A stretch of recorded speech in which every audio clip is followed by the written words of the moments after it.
Hey, what's up, YouTube?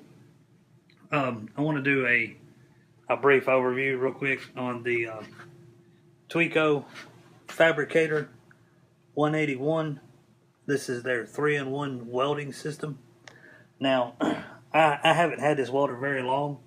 Matter of fact, I haven't even fired it up, to be honest with you, because I'm having to run some electrical, and it is Thanksgiving weekend, and I just haven't had time to do a whole lot with planning on having family over. But there's a few things I want to discuss because I haven't seen a real overview of this welder on YouTube. So I wanted to do one real quick and talk about some of the good points, bad points. All right. And we're going to start inside this welder, if I can get it to hold up one-handed.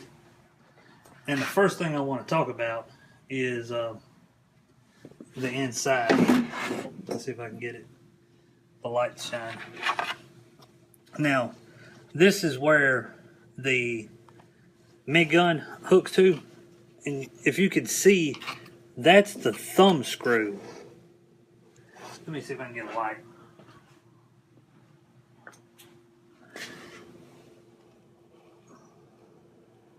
That's the thumb screw. Do you see how tight it is behind that plastic piece?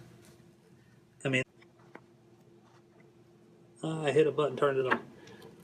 But do you see how tight that is behind that plastic piece? That's just unbelievable. Now, with that said, you do have enough room to barely unscrew it, to loosen it up, and to get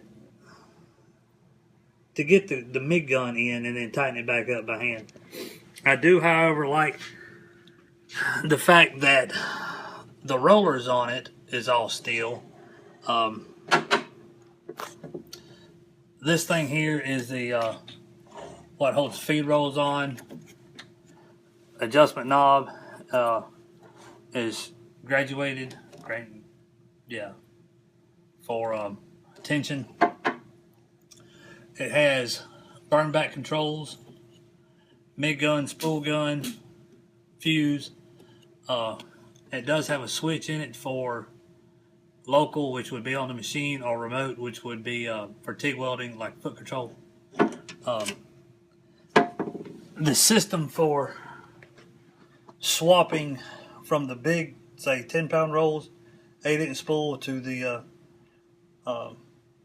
little small, from the 10-inch spools to the 8-inch spool or whatever, to the smaller rolls, is retarded. I mean, some of these other welders, like Lincoln, I'm sure everybody has seen, like the Lincoln's 135, 140s, or the Hobarts. They're just so much easier. They're toolless to do, hand tighten things, loosen things up. This one, you've got to have a tool to do it with. I don't know if that's good, bad yet. Like I said, I haven't ran the thing. A couple of other things I want to highlight real quick. The drive rolls, it comes with so many drive rolls, it's not even funny.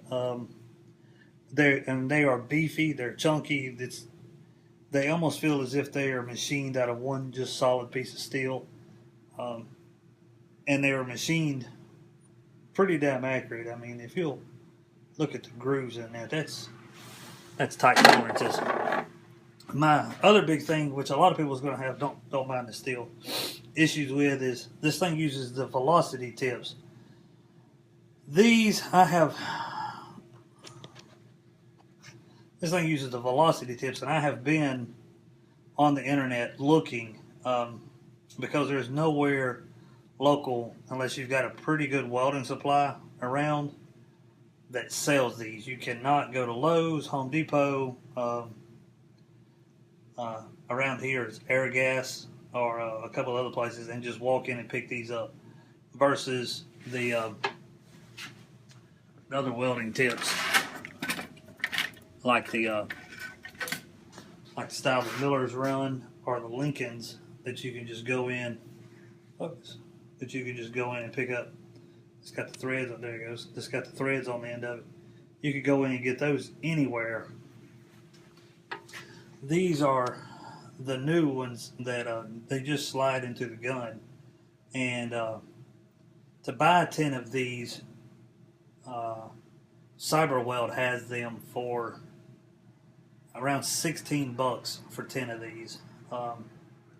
This welder is primarily going to be set up for flux core wire, so I'm going to go ahead and bust out and spend the $16 for 10 of the 035 tips. Versus everybody knows that you can go buy 10 of these for like $6 or $7. I mean, they're unbelievably cheap. One of the other things I do like about this is the chart, the factory chart that comes on the inside of it, and it really does break everything down: lift TIG, stick, the size, rod diameter, whatnot. It gives you a list of the consumable parts, which is fantastic. So the velocity contact tips, it literally does give you the part number on it. That's awesome. Drive rolls, how to set the welder up for individual polarities, what all the controls is for, and I'm not even going to go into the controls on it. The other thing I do not like is this is the wire for the stinger lead. I mean, I'm an average sized guy with average fingers, hands.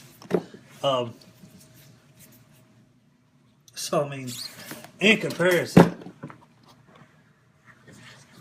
is that wire, which is a 1/0 gauge. I mean, can you see the difference in that? And the connector is not your average DINS connector. This is what they call a European DINS, 50 millimeter. Miller makes these, so when you get ready to, if you buy this welder, I strongly recommend upgrading your cables for your stick leads to heavy gauge wire, which is what all this is for, and changing out your leads. Just buy a new set of leads. Miller has them, and they're the cheapest ones and probably the most reputable I have found. They're $30 online. Go ahead and buy a set of those for whatever cable that you use, because that is not a standard DINS connector. Your standard DINS connectors, as anybody would know, would have a groove in it and a cam lock. You know, you buy a set of these males for like $6 or $7.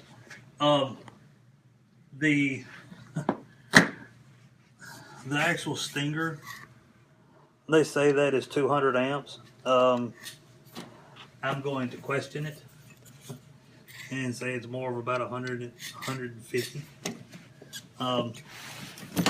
which is probably more than what this stick is rated for on that anyway. The other thing I like but don't like is that if you can see that copper piece that's on the inside, and the spring tension on that, I mean, it's just not, it's not that great. I am going to upgrade these. What I'm going to do, which is probably what I would suggest everybody do, is just take the factory cables and set them to the side. They're not that long to begin with. I think they're like 12 foot.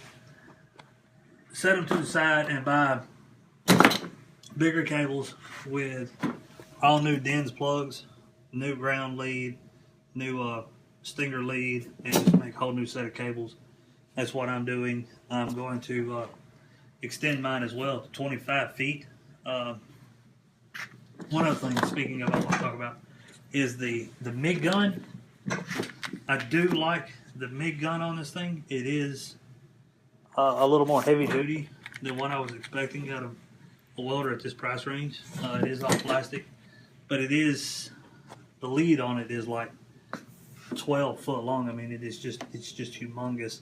And the power connector is quite long. I think the factory book on it said it was 12 feet. It is 220, single pole, 110, 110, and then a ground, so it does not have to have a 4-pole switch. And most time you have a 110, 110, a ground, and then a neutral, and then a ground. This is just 110 with a neutral wire. So, but that is about 12 foot long, and this plug is pretty standard for your 220 welders. So I know, like, there's some buzz boxes, like the old Tombstone leader, like that Lincoln has got the exact same plug on it. What the hell's my other 220? My other Lincoln wire welder is 220. It's got the same plug on it. So that's the good, bad, and what I'm not liking, enjoying about this thing. Oh, the other thing, the tensioning rod folds to the inside of the welder. I mean, way inside of the welder. So, really, I don't know. I don't know. To me, you would have thought they would have put a little more space in here and made this welder a little bit bigger, but it is what it is, I guess. And it's more of just an inconvenience than anything else to have to fool with that. It does look like if you wanted to change your lead connectors out, you could probably change those out to standard DINs. But considering the thing's got like a 5-year warranty on this welder, I am not going to change. I'm not going to take it apart. I'm going to change the leads on the wire itself. The other thing about this welder that I like about it is when I bought it, it come with a rebate for a auto darkening welding hood, and which I say is about $150 welding hood from what I've heard, and then a $50 mail-in rebate. But because Victor owns Tweco, the one thing it did come with, which I thought was kind of outrageous, was this regulator for argon. And by right, that's a fairly decent regulator. It's I looked at them online, and I would say it's this thing was like $75 if I seem right. Now, keep in mind, most people who's going to buy a 220 welder is not just your average home hobbyist who has never welded before. This is my biggest gripe about welding companies. I wish that they would eliminate the $70 regulator, because they add that to the prices of buying the welder, because most of us run a flow meter anyway. So give me the $75 off on this. If you're gonna just waste my time with these damn Mickey Mouse cords, don't charge me for these either. Use a standard DINS connector, and I wish all these welding companies would finally go to a standard DINS connector, because most of us has got 25 or 30 feet leads. You don't want to go buy 50 foot worth of wire to make leads. You use another $150 into the welder, and then nearly everybody's going to have a welding hood. So save the $150 on that. So where this welder was $875 delivered to the door from Welding Supply, I could have got it for $600, which would have been a fantastic deal. And I'd have gladly paid $500 or $600 for it. Shit, at that rate, they could sell them all day long. I wish that they would just offer a stripped down version like that. So Lincoln or Miller or Tweco or Hobart or whoever, seriously consider a stripped down model where it's just the welder, MIG gun, or just the welder. Just give me just the welders for $400 and let me go buy a damn MIG gun because a lot of people would probably upgrade a MIG, or would upgrade, like me, upgrade the stick welding leads, and would turn around and, if they didn't have a regulator, would honestly gladly pay, the $75 to get a regulator. But for this welder being set up to run outside primary usage, I'm not going to run argon on it. So I don't need this. And a lot of people don't have quick access to, doesn't have quick access to a welding supply, would rather run flux core wire anyway, and is never going to hook that up to the tank anyhow. I've got flow meters. This was a waste of money for me, so whatever. Anyway, that's my 2 cents on the welder. Like I said, I haven't seen a real review on it. My biggest gripe, once again, is this thumb wheel and how close it is to the side of the welder. I mean, it literally is touching already. So, and it's tight. It is as tight as you can get it anyway, without being able to get your fingers in there.